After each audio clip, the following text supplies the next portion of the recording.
Hola, buenos días, mi nombre es Sigmund Freud.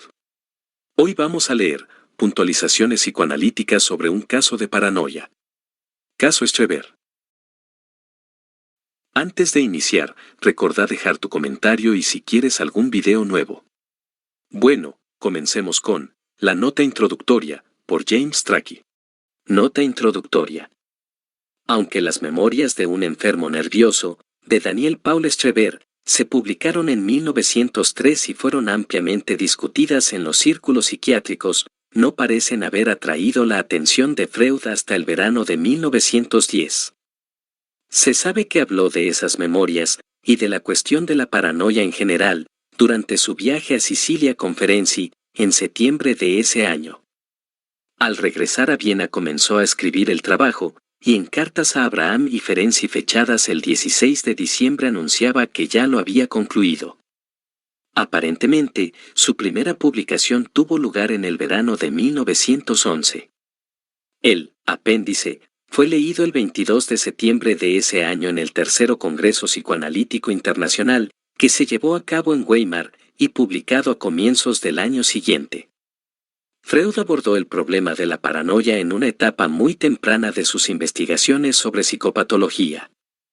El 24 de enero de 1895, meses antes de aparecer los estudios sobre la histeria, 1895 envió a Fliess un largo informe acerca del tema, Freud, 1950, manuscrito H. A.E. 1, páginas 246 a 53. Incluía un breve historial clínico y consideraciones teóricas tendientes a establecer dos puntos principales, que la paranoia es una neurosis de defensa y que su mecanismo fundamental es la proyección. Casi un año más tarde, el 1 de enero de 1896, remitió a Fliess otra nota, mucho más breve, sobre la paranoia, como parte de su descripción general de las neurosis de defensa, AE 1, páginas 266 a 8. Pronto ampliaría esta última en sus nuevas puntualizaciones sobre las neuropsicosis de defensa, 1896b, cuya sección 3 constituía otro historial clínico, más extenso, que llevaba por título Análisis de un caso de paranoia crónica, aunque en una nota al pie, agregada casi 20 años más tarde, Freud enmendó el diagnóstico y prefirió el de Dementia paranoides, _ En lo tocante a la teoría, ese trabajo de 1896 añadía poco a sus proposiciones anteriores, pero en una carta a Fliess escrita no mucho después, el 9 de diciembre de 1899, Freud, 1950, carta 125, AE 1, página 322. Se encuentra un párrafo algo críptico que da una vislumbre de las posteriores ideas de Freud, y allí sugiere que la paranoia entraña un retorno a un temprano autoerotismo. Ese párrafo se reproduce completo en mi nota introductoria a la predisposición a la neurosis obsesiva, 1913 y, en relación con el problema de la elección de neurosis, punto. Entre la fecha del mencionado párrafo y la aparición del caso Estreber transcurrieron más de 10 años, durante los cuales Freud apenas hizo mención de la paranoia en sus trabajos publicados. No obstante, Ernest Jones nos anoticia, 1955, página 281, de que el 21 de noviembre de 1906 presentó ante la Sociedad Psicoanalítica de Viena un caso de paranoia en una mujer. Por entonces no había arribado aún, aparentemente, a lo que sería su principal generalización en esta materia, el nexo entre la paranoia y la homosexualidad pasiva reprimida, pero algo más de un año después expuso esa hipótesis en sendas cartas a Jung, 27 de enero de 1908, y a Ferenczi, 11 de febrero de 1908, pidiendo y recibiendo la confirmación de ambos. Pasaron más de 3 años hasta que las memorias de Estreber le ofrecieron la oportunidad de dar a publicidad por primera vez su teoría, apuntalándola con una detallada reseña de su análisis de los procesos inconscientes que operan en la paranoia. En los escritos posteriores de Freud hay varias referencias a esta enfermedad, entre los más importantes cabe mencionar un caso de paranoia que contradice la teoría psicoanalítica, 1915F, y la sección B de sobre algunos mecanismos neuróticos en los celos, La paranoia y la homosexualidad, 1922b. Además, una neurosis demoníaca en el siglo XVII, 1923d, incluye algunas consideraciones sobre el caso Estreber, A.E. 19, páginas 92 a 3, si bien en ningún lugar Freud denomina paranoia a la neurosis que es tema de ese ensayo. No hay, en todos estos escritos posteriores, modificación esencial alguna de las concepciones que sobre la paranoia vertió en el presente trabajo. Sin embargo, la importancia del análisis de Estreber no se limita en absoluto a la luz que arroja sobre los problemas de la paranoia. En especial, su tercera sección fue en muchos aspectos, junto con el breve artículo, de publicación simultánea, Formulaciones sobre los dos principios del acaecer psíquico, 1911b, 217 y 6, un preanuncio de los trabajos metapsicológicos en los que Freud se embarcó 3 o 4 años más tarde. En ambos, se tocan una serie de temas que luego él sometería a un examen más detenido. Así, las puntualizaciones sobre el narcisismo antecedieron a Introducción del narcisismo, 1914c, la descripción del mecanismo de la represión fue retomada años después en el trabajo que le dedicara, 1915d, y el examen de las pulsiones abrió el camino hacia el más elaborado de Pulsiones y destinos de pulsión, 1915c. En cambio, el pasaje sobre la proyección, pese a su promisorio carácter, no dejó secuela. De los dos temas considerados en la sección final del presente trabajo, los diversos ocasionamientos de la neurosis, incluido el concepto de frustración y el papel que cumplen los sucesivos lugares de fijación, se ocupó al poco tiempo en sendos artículos sobre los tipos de contracción de neurosis, 1912c, y la predisposición a la neurosis obsesiva, 1913i. Por último, en el apéndice, encontramos la primera incursión somera de Freud en el campo de la mitología y su primera mención del tótem, que a partir de entonces fue objeto de sus elucubraciones y dio origen a una de sus obras principales, Tótem y Tabú, 1912 a 13. Según afirma el propio Freud, en este historial recurrió a un solo dato no contenido en las memorias de Estreber, la edad de este en el momento en que cayó enfermo. Gracias a un trabajo del Dr. Franz Baumie 1956 contamos ahora con una cantidad de información adicional.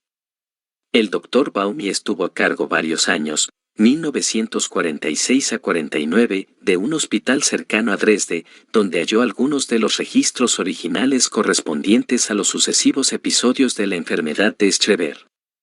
Baumie hizo una síntesis de estos registros, citando muchos de ellos en forma extensa. Además, reunió gran número de datos concernientes a la historia y antecedentes de la familia de aquel. Consignaremos en notas de pie de página todo lo que de este material pueda tener relación directa con el trabajo de Freud. Aquí solo es necesario dar cuenta de los hechos que siguieron a la historia narrada en las memorias. Después de ser dado de alta a fines de 1902, Estreber parece haber llevado durante algunos años una vida exteriormente normal. En noviembre de 1907 su esposa sufrió un ataque, aunque vivió luego hasta 1912, lo cual precipitó quizás un rebrote de sus dolencias. Estreber debió ser internado nuevamente 15 días más tarde, esta vez en un asilo de Dosen, en el distrito de Leipzig. Permaneció allí en un estado de grave perturbación y en gran medida inabordable, y tras un periodo de gradual deterioro físico murió en la primavera de 1911, muy poco antes de que se publicara este trabajo de Freud. La siguiente tabla cronológica, basada en datos tomados en parte de las memorias y en parte del material de Baumie, tal vez permite entender con mayor facilidad los pormenores del historial. 1842, 25 de julio, nace en Leipzig Daniel Paul Estreber. 1861, noviembre, muere el padre, a los 53 años de edad. 1877 muere su hermano, 3 años mayor que él, a los 38 años de edad. 1878 contrae matrimonio. Primera enfermedad. 1884, otoño, es candidato a la Cámara Baja del Parlamento, Reichstag. 1884, octubre, internado durante algunas semanas en el asilo Sonnenstein. 8 de diciembre, Clínica Psiquiátrica de Leipzig. 1885, 1 de junio, es dado de alta. 1886, 1 de enero, inicia su actividad en el Tribunal Regional de Leipzig. Segunda enfermedad. 1893, junio, se le informa de su próxima designación para el Superior Tribunal. 1 de octubre, inicia su actividad como Senatspräsident. 21 de noviembre, vuelve a ser internado en la clínica de Leipzig.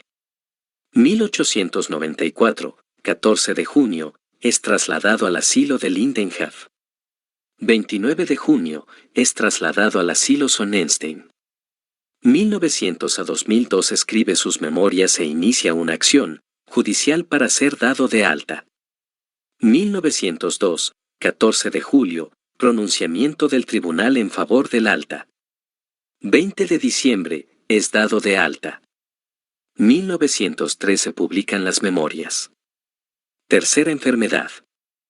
1907, mayo, muere la madre, a los 91 años de edad. 14 de noviembre, la esposa sufre un ataque.